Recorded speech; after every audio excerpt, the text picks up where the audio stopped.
Hey, what's up guys? I'm Nick. This is Corey. Today we're going to talk about how we built our scissor blind for the duck boat. So for the frame of the boat, we used 1/2-inch EMT electric conduit. That's for the top and for the scissor part in the back here. Then we have a stabilizing bar with a C-clamp on the side. And keeping it together in the middle, we have a D-ring. Now we're going to talk about how the blind's going to lay on the sides of the boat when we're traveling down our waterway.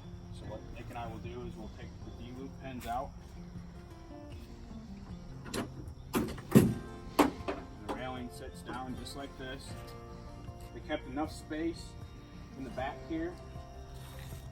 I'm going to come back and look for our support bar that we can still turn our outboard and not have to worry about it hitting.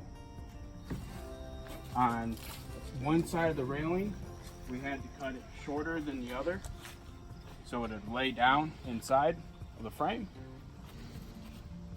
And then next we'll go over the deployment. We're going to go over the deployment process of the blind.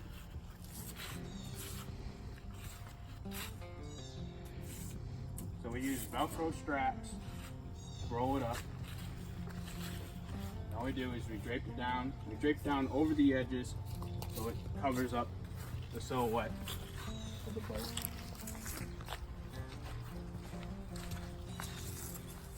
Velcroing the straps and rolling it up makes it a lot easier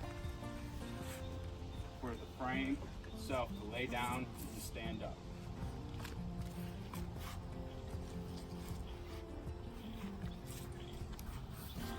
We cut some strips of the leftover burlap that lays across the top.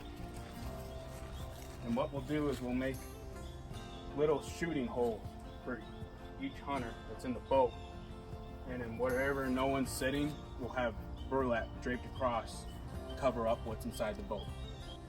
So we made a little dog ladder here out of some leftover wood we had. Easy on and off. And what we're going to do is cut strips here for the dog to get in and out of the boat. Real simple. That way when you get out to your spot, easy to put on, easy to take off.